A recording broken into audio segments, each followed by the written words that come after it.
দুপুরবেলা গরম ভাতের সাথে এমন ঝাল ঝাল ভর্তা থাকলে শুধুমাত্র এই ভর্তা দিয়েই পেট ভর্তি করে ভাত খেয়ে ওঠা যায়।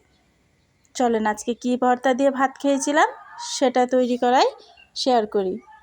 প্রথমে নিয়েছিলাম বেশ কয়েকটা ধনিয়া পাতার ডাল, এরপরে নিয়েছিলাম কাঁচামরিচ, রসুনের কোয়া, পেঁয়াজ কুচি, বরবটি, স্বাদ মতো লবণ আর অল্প একটু সরিষার তেল।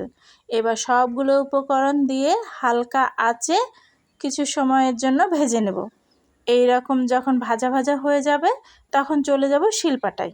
আমি সবসময় ভর্তা শিলপাটায় বেটে খেতে পছন্দ করি। আপনারা চাইলে এটা ব্লেন্ডারেও করতে পারবেন। এটা বাটতে খুব বেশি কষ্ট হবে না, কারণ এটা আগে থেকে অনেক বেশি নরম হয়েছে। মাত্র 2 বাটা দিলেই হয়ে যাবে। 2 বাটা দিয়েই তৈরি হয়ে গেছে আমার এই বরবটির ঝাল ঝাল ভর্তা। আপনারা চাইলে এটা বাড়িতে তৈরি করতে পারেন।